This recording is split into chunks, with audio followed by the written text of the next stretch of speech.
Use ಮಾಡಬಹುದು. ನಾನು ಮಾಡಲೇಬೇಡಿ ಅಂತ ಹೇಳಕ್ಕಾಗಲ್ಲ. ಬಟ್ ಯೂಸ್ ಮಾಡಿದ್ರೂನು ತುಂಬಾ ನಾವು ಇವಾಗ ಏನು ಕಣ್ಕಪ್ಪೆಲ್ಲ ಹಚ್ಕೋತೀವಲ್ಲ, ಅದು ತುಂಬಾ ಕಣ್ಣು ಒಳಗಡೆ ಹೋಗದೆ ಇರೋ ತರ ನೋಡ್ಕೋಬೇಕು. ಕಣ್ಣಿನ ಏನು ರೆಪ್ಪೆ ಮೇಲೆ ಹಚ್ಕೊಳ್ಳೋದು ಸ್ವಲ್ಪ ಹೊರಭಾಗದಲ್ಲಿ ಹಚ್ಕೊಂಡ್ರೆ ಪರವಾಗಿಲ್ಲ. ಕಣ್ಣು ಒಳಗೆ ಹೋದ್ರೆ ಅದೆಲ್ಲ ಕಣ್ಣಲ್ಲಿ ಇರಿಟೇಷನ್ ಆಗುತ್ತೆ. ಕಣ್ಣಲ್ಲಿ ಇರಿಟೇಷನ್ ಆದ್ರೆ ಅದು ಅಲರ್ಜಿಯಿಂದ ಆಗ್ಬೋದು, ಕಣ್ಣು ಕೆಂಪಾಗೋದು, ಕಣ್ಣಲ್ಲಿ ನೀರು ಬರೋದು ಅದೆಲ್ಲ ಶುರು ಆಗುತ್ತೆ. ಸೊ ಎಷ್ಟಾಗುತ್ತೋ ಅಷ್ಟು ಮೇಕಪ್ ಪ್ರಾಡಕ್ಟ್ಸ್‌ನ ಅವಾಯ್ಡ್ ಮಾಡಿ. ನೀವು ಮೇಕಪ್ ಪ್ರಾಡಕ್ಟ್ಸ್ ಅವಾಯ್ಡ್ ಮಾಡಕ್ಕಾಗ್ಲಿಲ್ಲ ಅಂತಂದ್ರೆ, ಈ ಕೆಲವು ಮೇಕಪ್ ಪ್ರಾಡಕ್ಟ್ಸ್ ಅಲ್ಲಿ ಅದು ಅಲರ್ಜೆನ್ ಫ್ರೀ ಮತ್ತೆ ಕ್ರುಯಲ್ಟಿ ಫ್ರೀ ಅಂತೆಲ್ಲ ಬರುತ್ತೆ. ಸೊ ಅದರಲ್ಲಿ ಎಷ್ಟು ಕಮ್ಮಿ ಆಗುತ್ತೋ ಅಷ್ಟು ಕಮ್ಮಿ ಅಲರ್ಜಿ ಆಗುತ್ತೆ ಅಂತ ಮೇಕಪ್ ಪ್ರಾಡಕ್ಟ್ಸ್ ಅಲ್ಲಿ. ಸೊ ಕೆಲವರಿಗೆ ಯಾವುದೇ ರೀತಿಯ ಮೇಕಪ್ ಪ್ರಾಡಕ್ಟ್ ಆದ್ರೂನು ಬೇಗ ಬೇಗ ಕಣ್ಣಲ್ಲಿ ಅಲರ್ಜಿ ಆಗುತ್ತೆ ಅಥವಾ ಸ್ಕಿನ್ ಅಲರ್ಜಿ ಎಲ್ಲ ಆಗುತ್ತೆ. ಸೊ ಅಂಥವ್ರು ಜಾಸ್ತಿ ಎಚ್ಚರಿಕೆಯಿಂದ ಇರ್ಬೇಕಾಗುತ್ತೆ.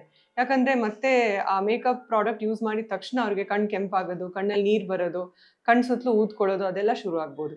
So it depends on each person. But ಎಷ್ಟಾಗುತ್ತೋ ಅಷ್ಟು ಕಣ್ಣು ಒಳಗಡೆ ಏನು ಮೇಕಪ್ ಪ್ರಾಡಕ್ಟ್ಸ್ ಹೋಗದೆ ಇರೋ ತರ ನೋಡ್ಕೋಬೇಕು.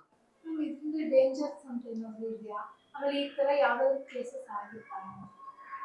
ನಾವು ತುಂಬಾ ಜನ ನೋಡ್ತೀವಿ ಈ ತರ ಮೇಕಪ್ ಪ್ರಾಡಕ್ಟ್ಸ್ ಯೂಸ್ ಮಾಡಿ ಕಣ್ಣಲ್ಲಿ ಕೆಂಪಾಗಿ, ಕಣ್ಣಲ್ಲಿ ತುಂಬಾ ನೋವು ಬರೋದು ಅದೆಲ್ಲ ಶುರು ಆಗುತ್ತೆ.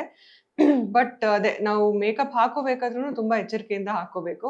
ಕೇರ್‌ಫುಲ್ ಆಗಿ ಕಣ್ಣು ಒಳಗಡೆ ಏನು ಹೋಗದೆ ಇರೋ ತರ ನೋಡ್ಕೋಬೇಕು ಅಷ್ಟೇ.